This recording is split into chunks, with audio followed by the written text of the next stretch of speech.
Kalian bisa bedain nggak mana Tecnopova 6 dan mana Tecnopova 6 Pro? Kayaknya bakal sulit.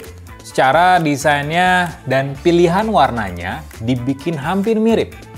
Ya, Tecnopova 6 dan Pova 6 Pro baru aja meluncur di Indonesia. Harganya beda dikit. Kalau punya budget 3 juta, sebenarnya lebih pilih Pova 6 standar atau Pova 6 Pro sih? Nih, gua jawab di video ini.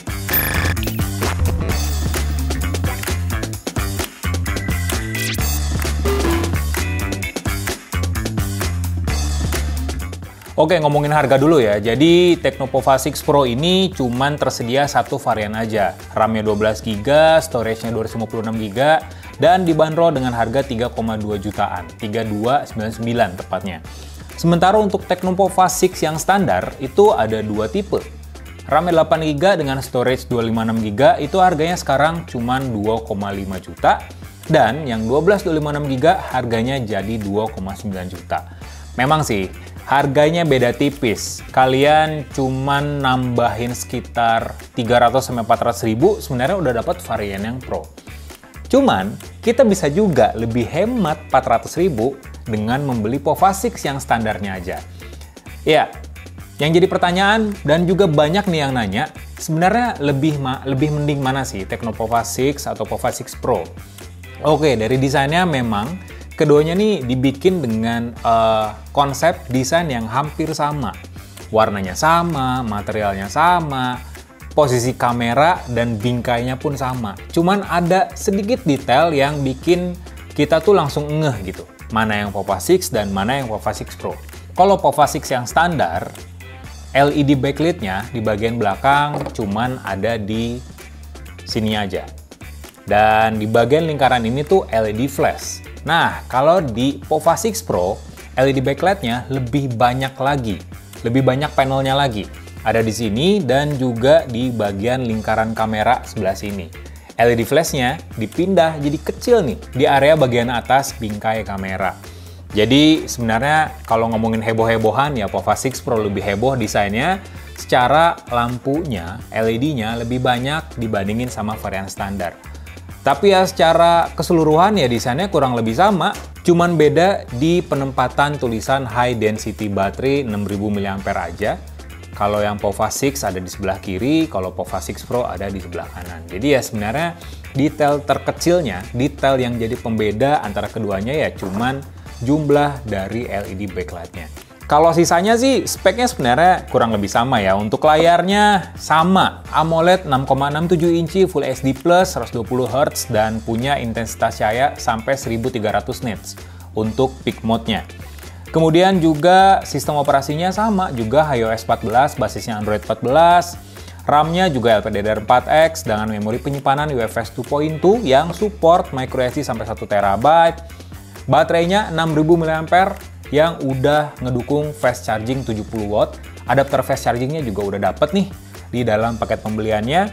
Kamera sama juga, nggak ada yang beda. 108 megapiksel untuk kamera utama dan 2 megapiksel untuk lensa depth, sama kamera selfie-nya 32 megapiksel. Yang jadi pembeda yang paling signifikan adalah prosesornya. Jadi Tecnopova 6 ini masih ngedukung 4G LTE karena prosesornya pakai chipset paling legend nih di Indonesia yang udah tua tapi masih banyak yang pakai.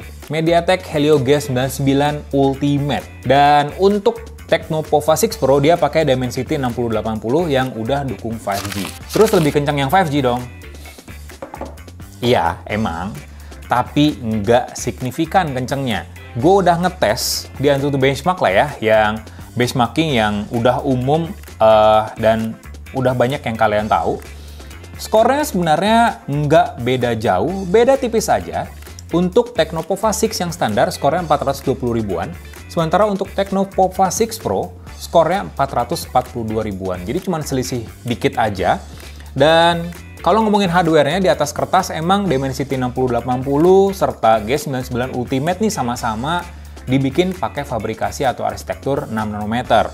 Dan secara clock speed, ya Dimensity 6080 memang lebih kenceng 0,2 GHz di prime core-nya, di performance core-nya dibandingin sama G99 Ultimate. Tapi untuk efisiensi core-nya sama 2 GHz dan konfigurasinya pun sama.